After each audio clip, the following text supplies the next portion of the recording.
Mais d'abord, il est 11 h et c'est donc le journal de Fanny.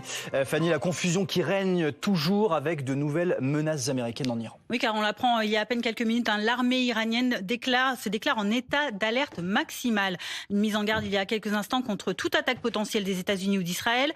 Le chef de l'armée iranienne qui a déclaré, vous le voyez, que si l'ennemi commettait une erreur, cela mettrait sans aucun doute en danger sa propre sécurité, celle de la région et celle du régime sioniste. Pourtant, Washington venait d'autoriser les manœuvres militaires de la marine iranienne prévues dans le détroit d'Ormuz dans le cadre d'une volonté d'accord avec Téhéran. Aux États-Unis, toujours le dossier Epstein de nouveau sur le devant de la scène. Oui, plus de 3 millions de pages, dont 2000 vidéos, 180 000 photos.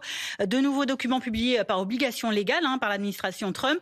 Dans ce dossier explosif sur le pédocriminel Jeffrey Epstein et ses relations avec certaines personnalités, nouveaux noms qui émergent, ceux des milliardaires Bill Gates, Elon Musk ou encore Richard Branson. Mais on retrouve également la mention, Antoine Hollard, vous allez nous le dire, de Donald Trump.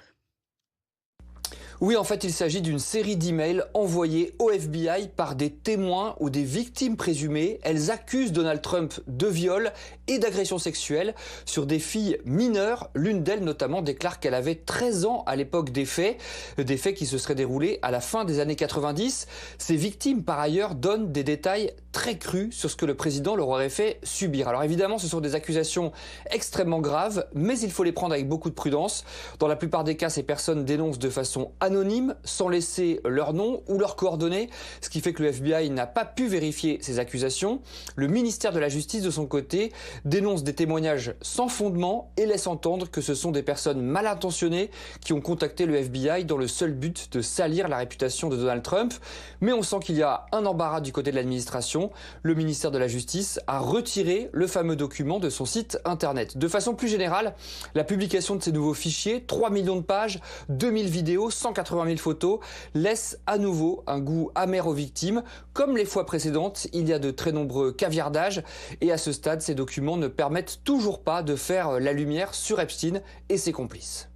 On reste aux États-Unis avec ces nouvelles manifestations contre les méthodes de la police de l'immigration, à Minneapolis évidemment, mais aussi à Los Angeles, vous allez voir, où des affrontements notamment ont eu lieu entre des policiers et des manifestants dans la nuit. La colère en Californie, donc, aussi après que 2 Américains ont été abattus par des agents fédéraux ces dernières semaines. Une mobilisation au lendemain également de l'arrestation de 2 journalistes, dont l'ancien présentateur de CNN, Don Lemon, qui a été interpellé alors qu'il couvrait la cérémonie des Grammy Awards.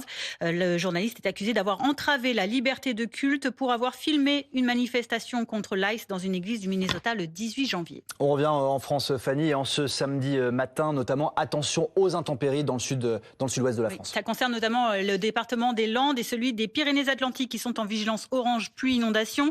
Météo France qui alerte sur un épisode de forte pluie sur des sols saturés, des averses localement orageuses qui sont attendues avec des cumuls qui pourraient atteindre les 60-70 mm en seulement 24 heures. La vigilance jaune vague submersion sur le littoral pourrait aggraver la situation. Et alors que les Jeux Olympiques d'hiver de Milan sont dans les starting blocks, ça va commencer dans très peu de temps, maintenant très peu de jours. Ceux de 2030 en France se préparent également. Eux aussi, en effet, direction Courchevel en Savoie, où les anneaux olympiques, vous allez le voir, ont été dévoilés hier. Voilà la station qui sera l'un des sites hôtes de ces Olympiades dans les Alpes françaises, qui se tiendront donc dans 4 ans seulement.